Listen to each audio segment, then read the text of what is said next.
Topic क्या था? बांध परियोजना। बांध परियोजना होता क्या है?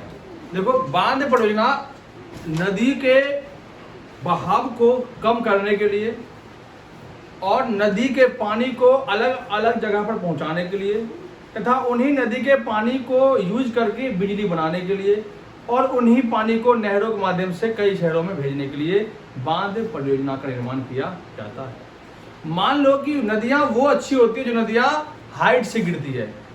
नदियां अगर हाइट से गिरती है, समझ लो उसमें प्रेशर है। अगर नदियां हाइट से गिरती मतलब प्रेशर है, तो प्रेशर नदियों क्या उसमें क्या होगा? बहाव अधिक तेज होगा। अगर हम उस नदी के पानी को रोकेंगे और फिर जाकर उसके ऊपर डैम बनाएंगे तो हमारे पास बिजली क्षमता बढ़ जाएगी, सिंचाई के लिए पानी भी हो जाएगा और जिस एरिया में पानी नहीं है उन एरिया में नहरों बना करके हम पानी भेज भी देंगे। मान लो कि कोई नदियां है जो पहाड़ी इलाकों से निकल रही है, तो ये नदी मान लो पहाड़ी इलाकों से निकली, तो हमने क्या किया? यहाँ पे एक बहुत बड़ा बांध बना दिया। क्या बना दिया? बांध। ये मान लो बन गया बांध। अब ये नदी है, जब चलते फिर नदी का पानी क्या होता है? हमेशा बहते रहता है, बहाव क्षेत्र होता है इसका। हम अगर इस पानी को रोक देंगे तो क्या होगा पता है आपको? इन एरिया में क्या होगा? पानी का फैलाव होना उस जगह। लेकिन नदी का पानी को हम उस जगह रोकते हैं जहाँ पे आसपास में कई जगह पे गांव होते ही नहीं है, जंगली एरिया होता है वहाँ पे। तो उन एरिया पे जो है पानी को हम रोक देते हैं। अब रोकने के बाद इस बड़े बांध को हम रोकते हैं, मतलब मान लो कि इसमें कई लाख लीटर पानी जो है यहाँ पे इकट्ठा हो गया इस साइड में। अब इस जगह में एक छोटा सा होल खोल दिया। मान लो क्या खोल दिया? होल खोल दिया। अब इस होल खोल दिया तो मान लो कि जितना पानी है इस छोटे से होल में कितने प्रेशर से गिरेगा। जब भी आप एग्जांपल में देखते हो कि बड़े पाइप से आप अगर समझ लाते हो और पाइप को दबा दो तो कितना प्रेशर आता है उसमें, एक छोटे से पानी के पाइप में। तो सोच लो कि लाखों लीटर पानी है और इसको छोटे से होल से अगर निकालेंगे उसके अंदर कितना प्रेशर होगा। और जब इसी होल के अंदर अगर टरबाइन लगा दूं, पंखड़ी लगा दूं, तो क्या पंखड़ी घूमेगी नहीं घूमेगी? और जब पंखड़ी घूमेगी तो क्या करेंगे? इसका पास हम क्या लगा देंगे? एक बड़ा सा इस प्रकार से ट्रक में है, ट्रक देखा है घूमने वाला जो पाइप से होता है वो घूमते रहता है, वो लगा देंगे। और जैसे लगाएंगे और छोटा सा यहाँ पे क्या कर देंगे?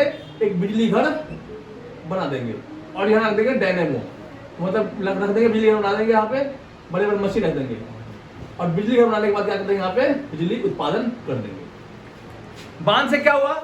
एक तो बिजली बन गई, ठीक। ये क्या बना दिया मैंने? Power house. Power house. ये क्या बन गया आपका? टरबाइन जो घूम रही है। और ये टरबाइन जैसे आप देखो डीजल से घूम, हमारे यहाँ पे तो नदियां है नहीं, तो हम क्या करते हैं? डालते हैं डीजल, चलाते हैं, एनर्जी आती है और वो घूमना स्टार्ट हो जाता है।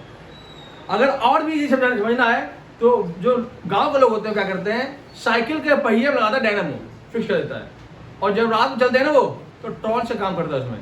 और कुछ लोग इतने इंटेलिजेंट होते हैं वो लगाता है पंखा अपने मुंह के ऊपर, उस चलाएगा, गर्मी लगेगी, पंखा रात खाएगा, अंधेरा होगा लाइट जला देगा। कितना दिमाग है। तो एक अब और समझना है, अगर आपको देखना है प्रेशर तो देखो आपको आजकल क्या है कि जैसे कि आपने नाली जा रही है, नाली की पानी रोक दो और रोकने के बाद वहां लगा दो टरबाइन, छोटा सा होल खोल दो। जैसे पंखड़ियां घूमेगी उसमें क्या होगा? इलेक्ट्रिसिटी जो है जनरेट होना शुरू हो गया। इलेक्ट्रिसिटी जनरेट शुरू हो जाएगा। वहां से आप एक दो तार निकाल दो, एक रेड तार और एक ब्लैक तार निकालोगे, वहां पे क्या होगा? बिजली आ जाएगी और बिजली से आप बल्ब बना सकते हो। तो बांध का पहला काम क्या हुआ कि एक तो आपका बिजली बन गया। अब मान लो ये प्रेशर से पानी आ रहा है, अब ये प्रेशर से पानी को अगर हम नहीं रोके और सीधे छोड़ दिए तो आने वाले एरिया में बाढ़ आ जाएगा। तो हम क्या करते हैं? यहाँ से नहर निकाल देते हैं, एक नहर इधर और एक नहर इधर निकाल करके अलग अलग एरिया में पानी को पहुंचाने का काम करते हैं। तो दो काम हो गया, एक तो बिजली बन गई, दूसरा पानी को रोक करके जब पानी छोड़ते हैं बिजली बनाने के बाद पानी फाड़ दिए नहर में छोड़, तो दिक्कत सीधी होते हैं बांध के पाइप। तो ऑलमोस्ट जितने भी बांध होंगे वो आपके हिमालय नदी में बड़े बड़े बांध आपको देखने को मिलेंगे। तो पहले मैं आप लोगों को छोटे बांध जो आपके हैं वो बता देता हूँ, जो आपके दक्षिण भारत के बांध हैं। फिर आपके उत्तर भारत के बांध डायरेक्ट।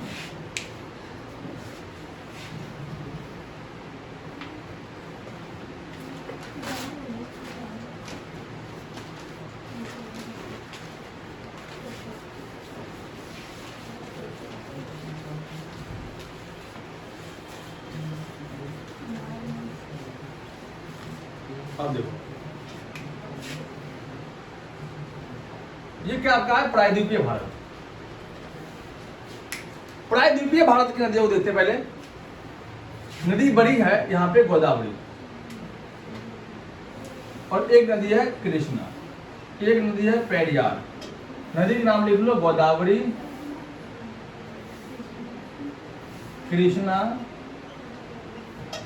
पेरियार।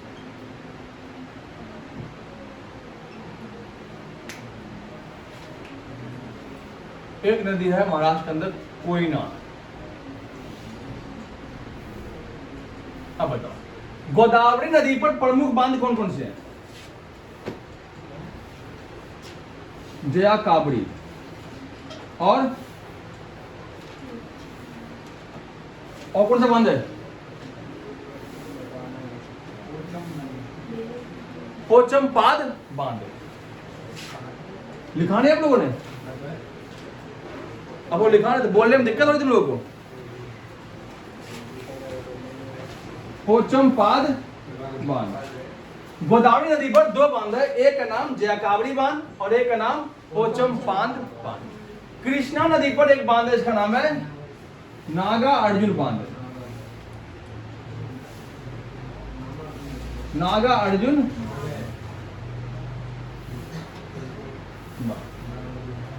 पेरियार नदी केरला के अंदर एक बांध, इसका नाम है इडुक्की परियोजना। इडुक्की परियोजना। तो पेरियार नदी पर एक बांध, इसका नाम है इडुक्की परियोजना।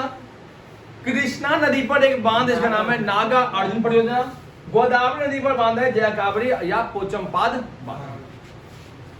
कोयना नदी पर बांध बना हुआ है कोयना परियोजना। कोयना नदी पर कोयना बांध बना हुआ है। तो ये आपके दक्षिण भारत के अंदर प्रमुख बांध है जिसको आपको याद करना है, क्योंकि दक्षिण भारत में उतनी नदियां है भी नहीं जिसमें हम बांध अधिकतर बना सकते हैं। मध्य भारत में दो नदियां निकलती है, एक का नाम है नर्मदा और एक का नाम है ताप्ती। नर्मदा नदी पर जो बांध है उसका नाम नर्मदा घाटी परियोजना। नर्मदा घाटी परियोजना, इसे हम क्या कहते हैं? सरदार सरोवर बांध। वहीं ताप्ती नदी पर कौन सा बांध है? उकाई परियोजना। उकाई परियोजना, ठीक है। एक नदी और है तापी नदी। तापी नदी में कौन सा बांध है? तापी। तापी नदी पर है काकरापार। काकरापार परियोजना।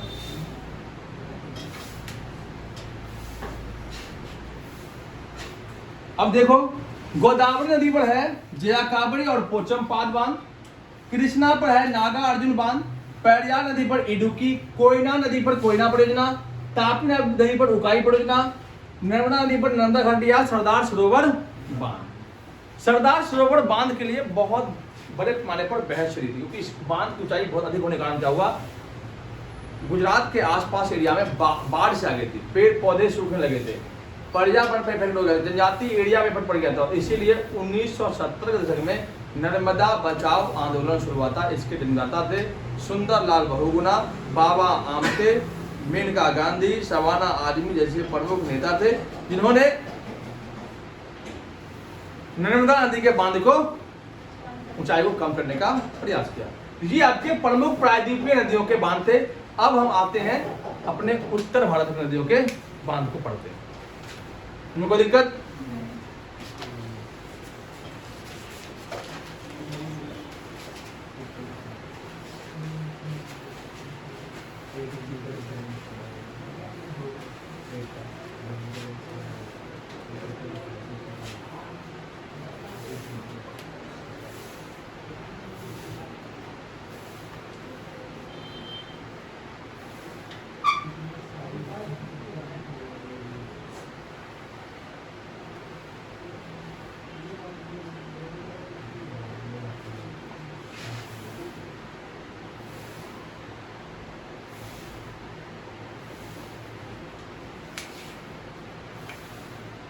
मैकाल पर्वत से 3 नदियां निकलती है, पता था, एक नर्मदा, एक सोन और एक महानदी।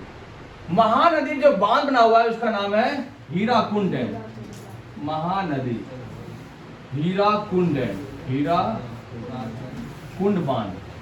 हीराकुंड बांध सबसे लंबा बांध है, जिसकी लंबाई लगभग 60 किलोमीटर, 25 किलोमीटर है, 25 से 60, 25 किलोमीटर होगा। तो हीराकुंड बांध जो है भारत के अंदर सबसे लंबा बांध है, जो किस पे है, तो आपके महानदी पर स्थित है। नर्मदा नदी पर क्या है, सरदार सरोवर बांध है।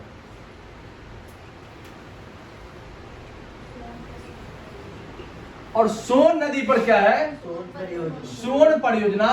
सोन परियोजना जो है बिहार के अंदर सबसे पहली परियोजना है।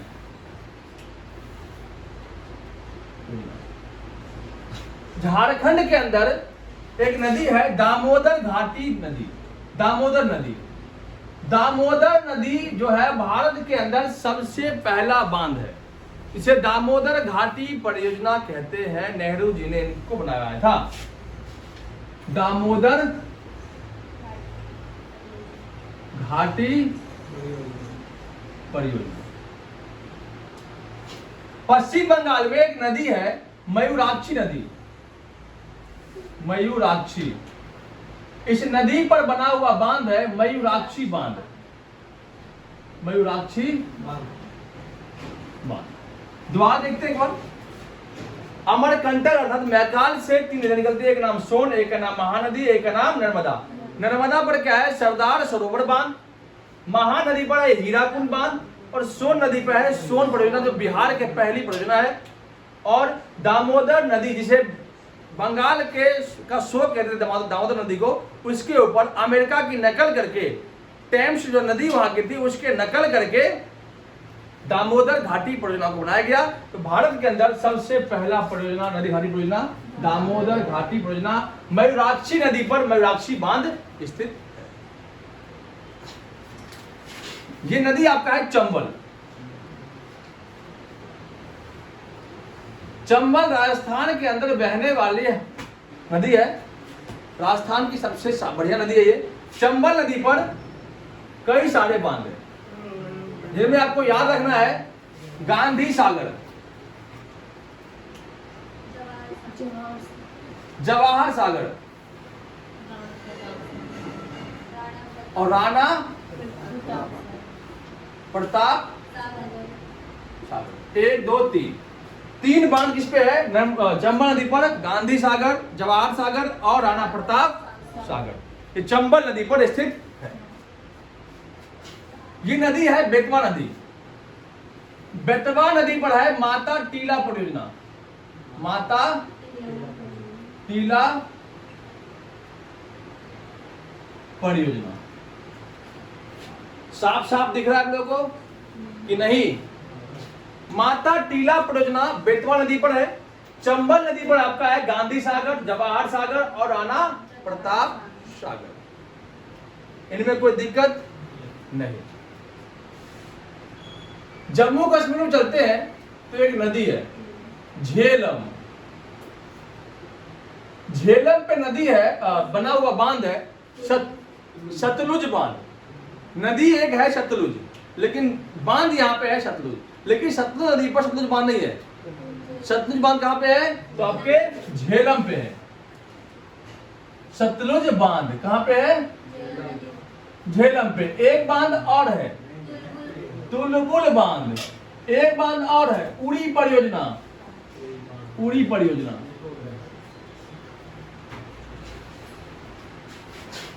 सतलुज बांध, तुलबुल बांध और उड़ी परियोजना किस पे है, तो झेलम नदी पर है।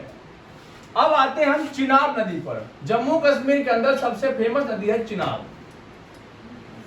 चिनाब पे है सलाल, बलगिहार, दुलहस्ती। सलाल, बलगिहार,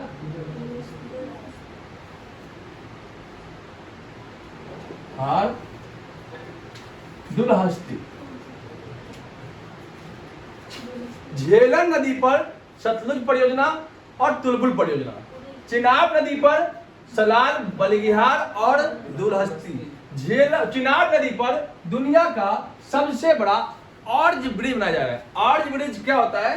तो दो पहाड़ों के बीच नदियां अगर जा रही है तो इसके ऊपर सबसे बड़ा आर्च ब्रिज बना दिया जाए, आर्क के आकार में। इस प्रकार के आकार में बांध और ब्रिज बना दिया गया, रेलवे ब्रिज। दुनिया का सबसे ऊंचा आर्च ब्रिज चिनाब नदी पर बनने जा रहा है। अब अगले साल हो सकता है उद्घाटन हो जाएगा इसका, ठीक है। तो चिनाब नदी पर प्रमुख बांध, एक बांध का नाम आपके सलाल, बलगिहार और दुलहस्ती। क्या इसको मिटा दूं? आगे बढ़े क्योंकि कंफ्यूज हो जाएगा ज्यादा।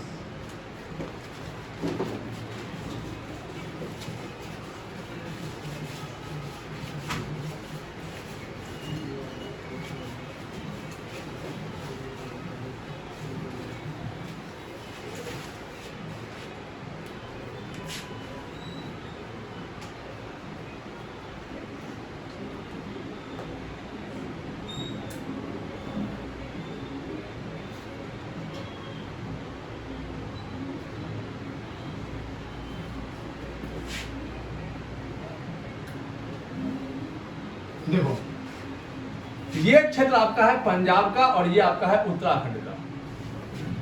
अब दो ही जगह पढ़ने हमें। उत्तराखंड में सबसे दुनिया का सबसे ऊंचा बांध, मतलब भारत का, दुनिया के अंदर भारत का सबसे ऊंचा बांध भारत का ये टीडी बांध। भारत के अंदर सबसे, सॉरी दुनिया का नहीं है, टीडी बांध। भारत का सबसे ऊंचा बांध टीडी बांध किस नदी पे है? भागीरथी पे है। भागीरथी प्लस भिलंगना पे, इसका सबसे बड़ा भाग भागीरथी पर है। तो टीडी बांध भागीरथी नदी पर है और प्लस भिलंगना पे भी छोटा मोटा भाग इसका है। तो भागीरथी और भिलंगना जहां संगम होता है वहां पे टीडी बांध है और टीडी बांध की ऊंचाई 255 मीटर ऊंची है। भारत के सबसे ऊंचे बांधों में से एक है, ठीक। सतलुज नदी जो है मानसरोवर झील से निकलती है और इस पर बांध बना हुआ है। एक बांध आपका है जो पंजाब और हरियाणा में, पंजाब और हिमाचल में, जो भाखड़ा नांगल है। भाखड़ा नांगल, भाखड़ा जो है हिमाचल में है और नांगल जो है आपका पंजाब में है। लेकिन दोनों को पढ़ते हमें भाखड़ा नांगल बांध। ये हमारे पहली पंचवर्षीय योजना के दौरान बननी शुरू हुई थी। तो भाखड़ा नांगल बांध किस नदी पर है? सतलुज नदी पर है। इसके अलावा और भी है नथपा झाकड़ी। नथपा झाकड़ी और कौन सा है? कौन सा? कोल बांध।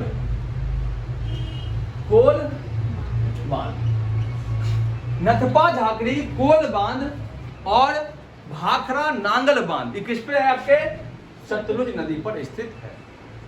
नथपा झाकड़ी, कोल बांध और भाखड़ा नांगल, ये तीन ऐसे बांध है। ये किस पे है? नथपा झाकड़ी दूसरा, कोल बांध तीसरा, भाखड़ा नांगल। ये कहां किस पे है? सतलुज पे। रावी और ब्यास पर जो है, रावी पर आपका है, रावी नदी पर 3 बांध और ब्यास पर है ब्यास और पोंग बांध। ब्यास बांध और पोंग बांध किस पे है? ब्यास नदी पर है। 3 बांध रावी नदी पर। सतलुज और ब्यास का जहां मिलान होता है, ये मान लो सतलुज है और ये मान लो ब्यास है। जहां दोनों मिलते हैं वहां आपका है हरिके बैराज।